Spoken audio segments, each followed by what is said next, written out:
He is the only Indigenous player in the decade of the 90s to play in the NBL. He's the founder of Hoops for Health. He's the co-facilitator of Mundine, Mindset of a Champ, and he's the trainer for the Australian Indigenous Leadership Centre. I welcome none other than the legend himself, Timmy Duggan. Good morning. Yeah, good morning, Troy. Good to be here. Delhi, brother, where are you tuning in from? Yeah, I'm up here in Darwin, Larrakia country. This is where I was born. Yeah, so it's good to be on the show this morning. Thanks for jumping on so early. I've been doing this show for a few months, and I travelled up to Aranda country and Larrakia country during when I had to do the show, so I know what it's like to get up an hour and a half earlier than everyone else. And your room's all black. You're trying to look at the lighting, and you can tell we've got a bit of light over here. But I appreciate you joining me. And hey, let's get into you're a former NBL player. That's an incredible feat, not just for First Nations people, but just for people in general. We all dreamt we were going to the NBA one day, but that was a bit silly. But you know, you got at least halfway there, and I'm sure you had big dreams to go to the NBA. What was it like to talk about your basketball career? How did you develop into a basketball player you were? Where did you start off? Where did you start playing? Yeah, I guess for me, my journey began in my backyard here in Darwin. Yeah, right. In the mid '80s, so to speak. All my friends were playing AFL. A lot of them actually went on to play AFL as well at the highest level. But for some reason, I just like watching the ball go through the hoop, Yeah. and the feeling that it gave me. You know, going swish and going through the hoop. So what happened? My dad put up 4 basketball hoops in the backyard, and back then you couldn't just go to the sports shop to buy a hoop. He actually physically made them out of wood and a piece of steel. And my little secret was we accidentally put a netball hoop up attached to the backboard. So that was there was a bit of science behind it, where I was shooting on a smaller hoop. The circumference of a netball hoop was smaller than the circumference of a basketball hoop. So when I'd go to the main stadium here in Darwin, it seemed like it was a big old hoop. So, but that's where it started. And I got a scholarship to go to Sydney. Wow. At what age? In high school. I was only 15. I left home. Wow. So pretty young. And then I was lucky enough to get picked up by a team called the Gold Coast Rollers back in 1990. Yeah, baby. The bottle green uniforms. I remember that. They had the same uniforms as my school I was going to at the time. So wow. That was 96, and they folded at the end of 96. So that's right. I played a few games, and then I was thinking, where's my journey going to go? And then after that, I went up to Cairns and got recruited by Cairns at the end of 96. Spent a few years playing in the ABA there, where we had a lot of success. The Marlins won the national title in 98, the ABA national title, and then was lucky enough to play in the first few years of Cairns. I didn't have a long NBL career, but it was a journey. Just the whole process of trying to make it and wow and battle, all that type of thing. Yeah. Impressive, man. Impressive. And I'm sure, like all First Nations basketballers or people that make sport, you talk about some AFL boys, it's pretty rare for your community. Like it's really rare. Like everyone's trying to, well, not everyone's trying to get out, but someone's trying to change where you're headed, where your community's headed, and you've got to succeed in certain areas to be able to come back and bring back to the community. Was that in your mind when you, was it quite sad for you leaving Darwin at the time and heading off? It's not easy for fellas, and we see it in football. They struggle sometimes in the system.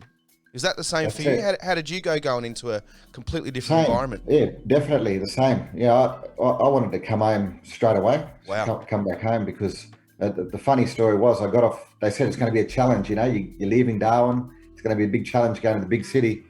And when I got off the plane, my bags never arrived, and they had a lot of sentimental items in there. And to this day, I still haven't seen those bags. That was back in 1993. Usually they'll chase it up and send it to your hotel or get it to your house or say, come back. But to this day, I still haven't seen those bags. So that was my first challenge. All right. But I kind of had a dream when I was in Sydney, I was working, my first job was at the Aboriginal Medical Service in Redfern. And right then I had a vision around, utilising my basketball background. This is even before I played in the NBL, but combining the health messages. So that's how I came up with my Hoops for Health program. I always wanted to do it. So when I finished playing, I kind of, had the time to develop the program and put it all together. But there was challenges, definitely. Leaving homesickness.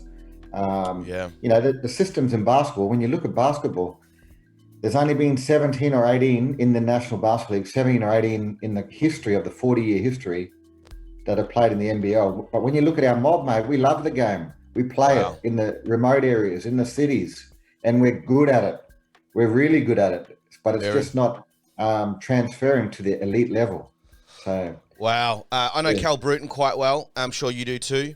I'm sure there's other absolute legend. He talks insightfully and about the issues between that gap, and we've talked about it. We had Cal on here a few months back, and we talked about it. Is that still a huge problem in the current league today? And kids, not just Indigenous kids, but just the youth of basketball are not getting grabbed. It's been going on. I always played basketball too. It was always that gap from, if you weren't in the starting five of a rep team, like, forget about it. Like, if you made the seconds or you weren't getting court time, you were never getting to the next level, and that gap's huge. It's tough. It's tough. I ain't gonna lie. When I was playing, right, I think about there probably 10 or 12 teams in the NBL, and yes, if you look at the team of 10, you got 2 imports. You might have 1 naturalized Australian, and an import that's been here for a few years. So that leaves 7 Australian spots. You times that by 10, that's 70 Australian players in the whole of Australia. That's 2 footballers, 2 AFL teams. So to actually break in and get in there, it's tough. But now there's Paddy Mills that started the Indigenous Community Basketball League to address these pathways and opportunities for our young mob to break in and get noticed. And within that, there's an NBA junior camp. He's embedded into the program, and these young kids around Australia are going to get a chance in the Gold Coast next month. There's going to be 48 kids that get to go to this NBA junior camp. So it's going to be pretty amazing for them, this opportunity that they get and coaching. I don't know if this sounds insane to you, but why wouldn't the NBL they've got their imports, they allow imports, and I'm sure they're an excelling nation, the American imports. They do bring a lot of hype to the game. Should have an Indigenous person, like spot on every team. Spot. Yeah. I don't know. Just guaranteed. You got to have one. You got to have one. Like, that'd be a start. You got these imports coming in here and getting a step walk up spot. Save a spot for First Nations, That's it. Yeah. And, we know our mob are good enough. Yeah. It's just that pathway and the barriers that are in place. And it's not just the playing, it's getting more coaches as well.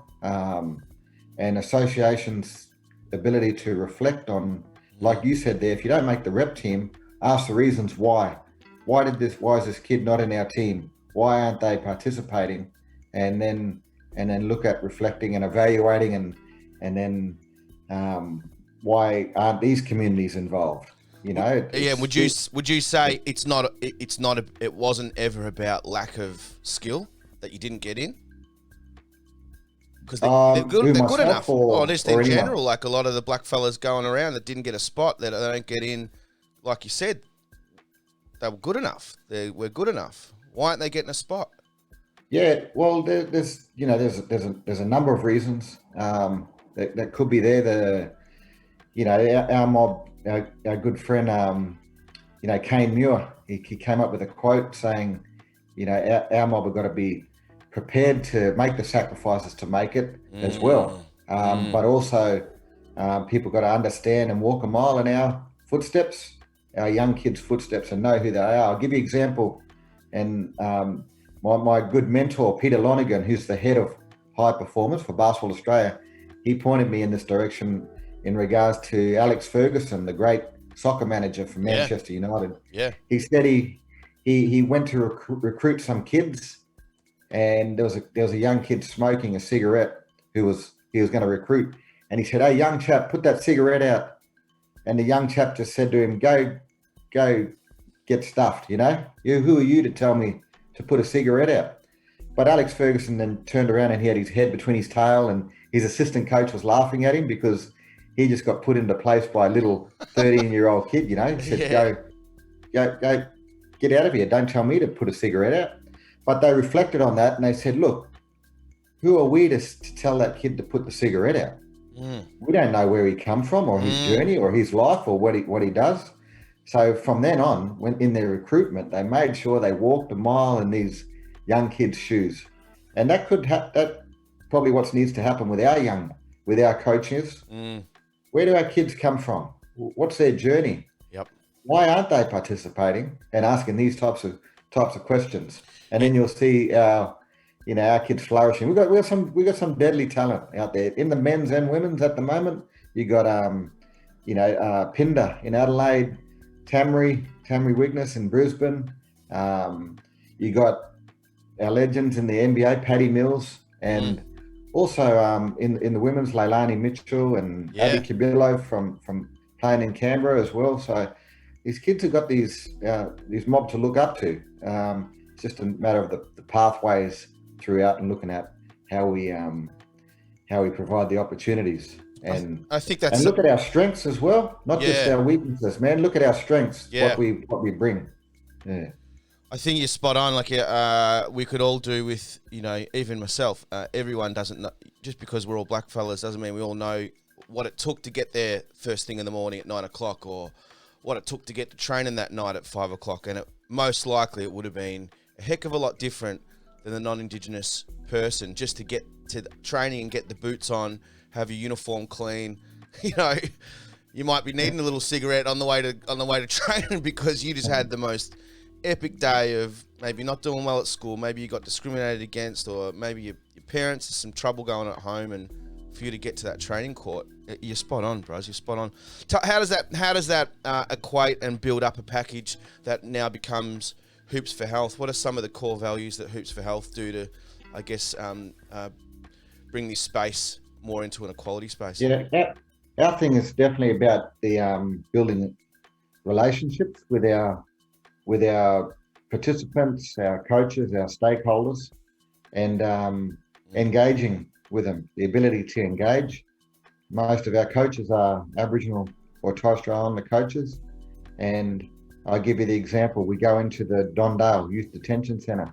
Been going in for the last 5 years, our program, and it doesn't matter if I've had a basketball or if I had a football or if I had a golf or tennis racket. The main thing is we're constantly going in. So there's a constant presence of seeing our mob and our older mob going in and engaging with our young mob. So they see a familiar face, and therefore it's about the relationship before the content that we deliver.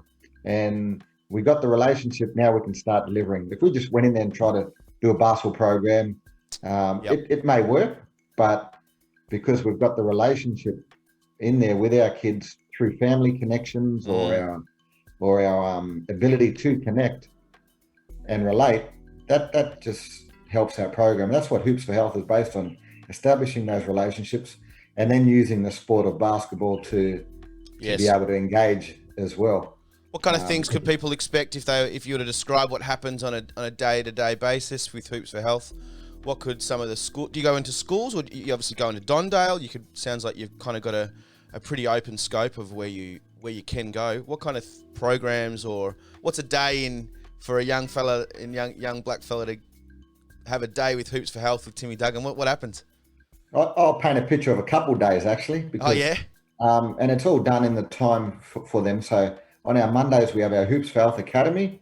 That's for 10 to 16-year-olds living in the northern suburbs of Darwin that just want to improve their basketball skills, be part of something, and and there's a fitness component to that. But at the end of it, we bring them into a bit of what we call a circle, like a bit of a calmness circle, where they reflect on their session and their learnings. Then the next day in the afternoon, I go into a rehabilitation facility, and in this facility is, some clients that might have just, had a bit of a rough journey, just out of jail, or with some addiction issues. And in there, it's about the engagement and providing examples of our Aboriginal and Torres Strait Islander success stories. So it's always this positive, just like your show. We keep it positive. Yeah. The feel, but it is about the learning and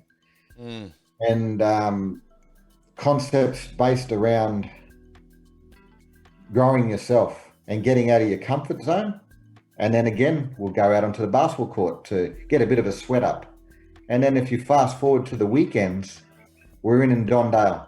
So there's a sign at the front of Dondale and it says no entry. So we kind of look at that sign and use that sign as motivation. Usually it's about getting out of there, but we're chomping to get in there. Trying to get in, yeah. To get our kids and get access to our kids. Wow. And provide them with good information. And that session's about getting them moving, getting the brain to make good decisions. If you can make good decisions on the basketball court, then when you get out, you might be able to make some better decisions with your own journey in life. So is it true? That's a bit of a picture there. Yeah, that's beautiful. So people here probably Dondale think about Dylan Voller when Dondale got put onto the main screens. It was pretty brutal stuff. It's disgusting and sad and probably shocked a lot of people. Is it true that there is only Indigenous people in Dondale? What's the percentage of representation of Indigenous kids in Dondale? The representation of our kids, there's 90%, 95% of our young kids are in there. And it is sad.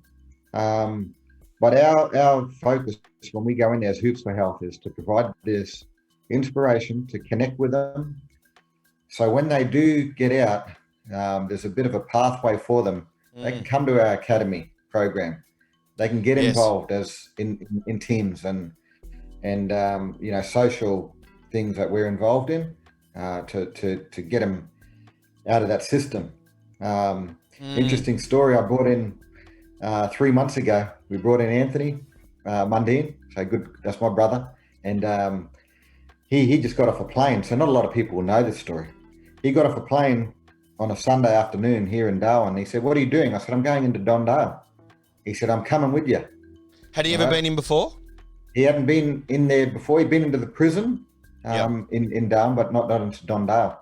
And he said, I'm coming with you. So I made a quick phone call because we've got to get the security to allow us in there and all the protocols and all that.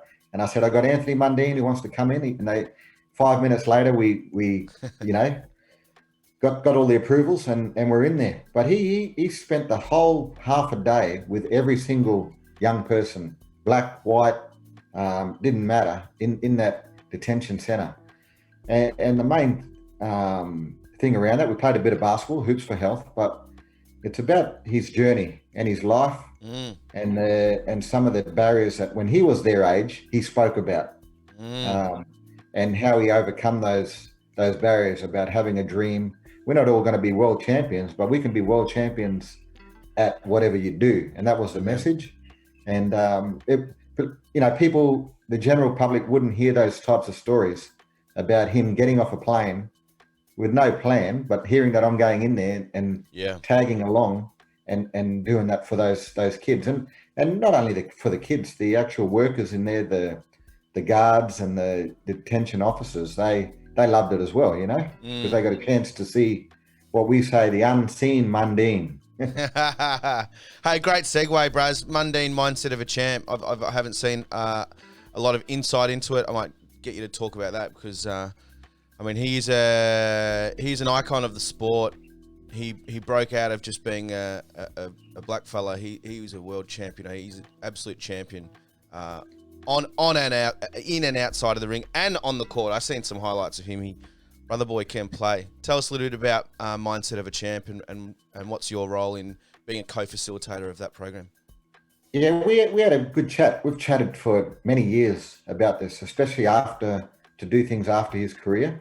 And this program is all about the brain, and it doesn't matter, like what you said there, whether you're the receptionist for your workplace or you're the CEO.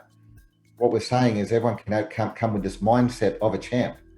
So it's all based on Chock's journey, and within that journey, we kind of facilitate different sections and concepts that we build into what happened here.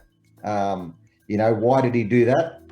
And how participants can relate to those different sections of his journey, because he came up with a lot of barriers. Right. As people may not know, or they will know, to get to be not only a world champion, but a 3-time world champion. Yeah. So we discuss that, and there's opportunities within the room to ask questions and get up close and personal.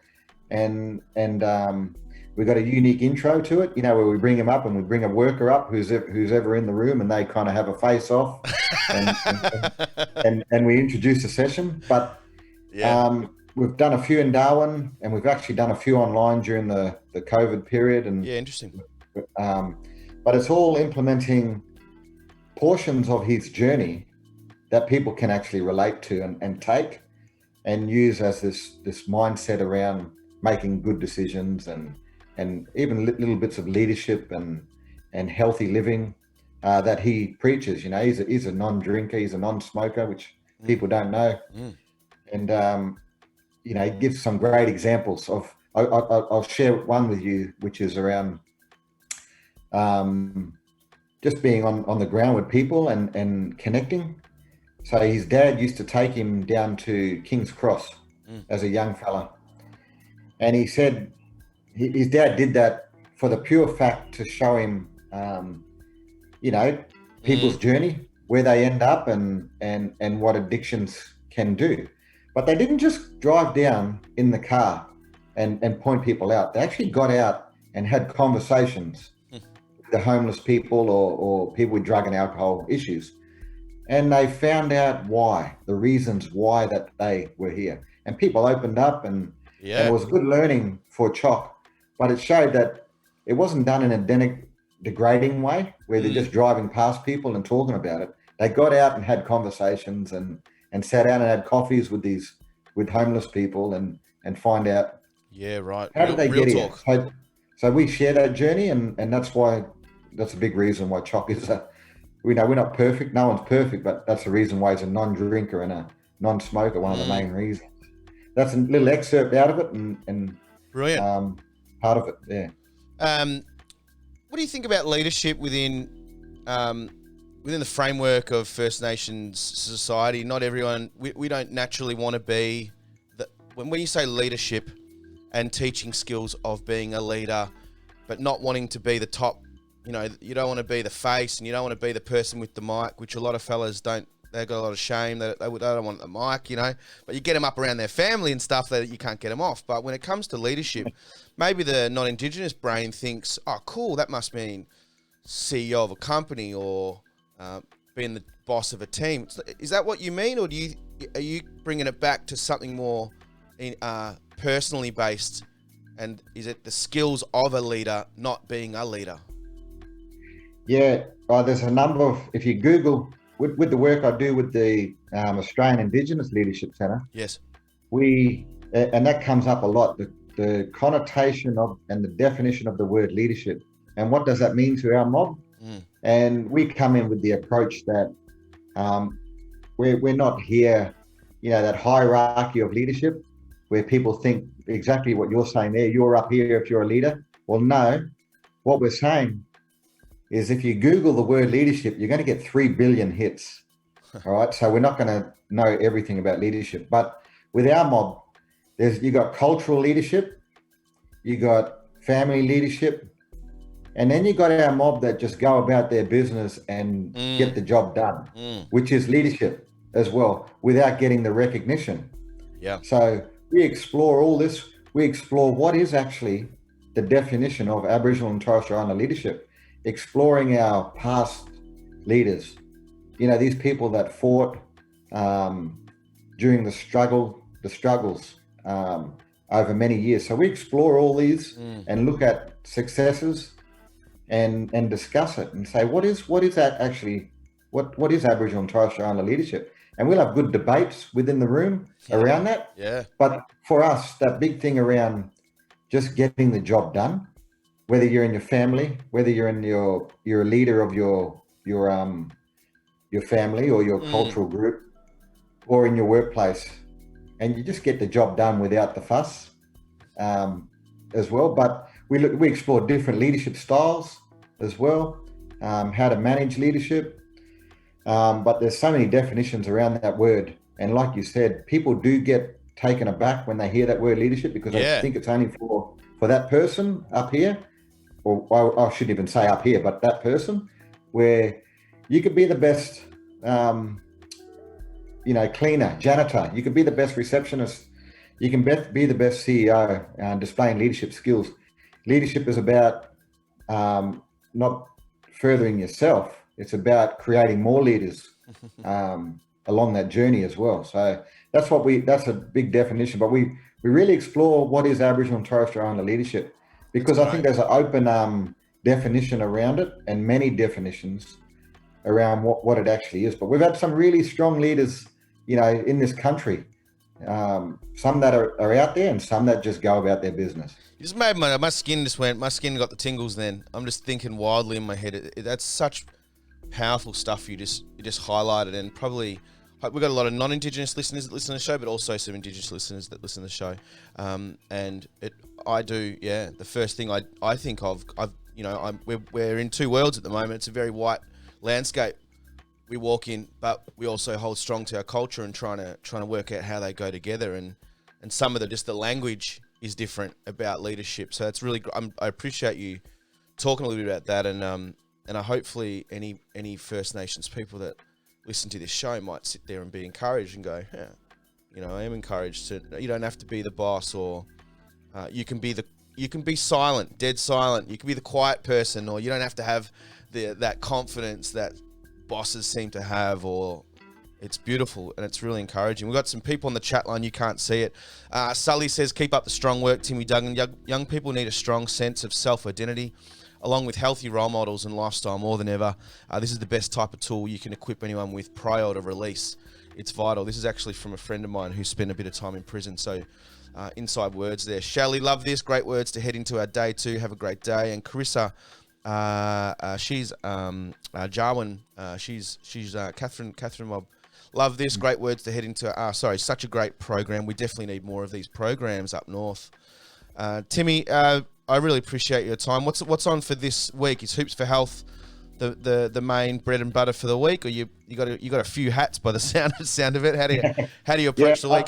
I got a few hats. My the one that the Australian Indigenous Leadership Centre stuff is all of them are close to my heart, and even though I got a few hats, it keeps me going. It keeps me rolling along, because within all the sessions with the Australian Indigenous Leadership Centre, with the Hoops for Health and the Mundine mindset of a champ, it's all about inspiring. So you feed off the participants as much as they're feeding off you, so to speak. So you walk away with this positive feel, and I'm not coming across like I'm a rescuer or anything like that. It's just about providing good information, and information in a way that our mob, especially our mob, can relate to. Whether it's my journey, whether it's Chock's journey, whether it's using those journey of our Aboriginal and Torres Strait Islander leaders or success stories of the past, to inspire our young mob. That's big for me. So it's great. I'm glad I've come on the show, and that's great, man. Keep going. I love the music. I'm a 90s R&B, I love all that stuff. So. I can't remember when I last saw you. I think it was with Kane. I came up to the tournament back in, when was that? 2004 or something, when Nat Seba was around. We came up to Darwin. I still talk about I don't know how you fellas played basketball in that heat, but I was cramping up after one game. You guys were all hanging around in that hot stadium. But it's great to see you still kicking, but also not just using your profile to give back to others, but inspiring people just to think about how they do leadership differently. It's really encouraging, man. I really appreciate you coming on. Yep, thanks. It's been good to be here. Thanks for having me. Yeah, no worries, bros. Well, we'll let you keep moving. We're going to play some more jock jams. You're never short of a 90s jam on this show, brother. And we'll catch up with you soon. I appreciate your time, Timmy. Thanks. Thanks, Timmy. Too easy.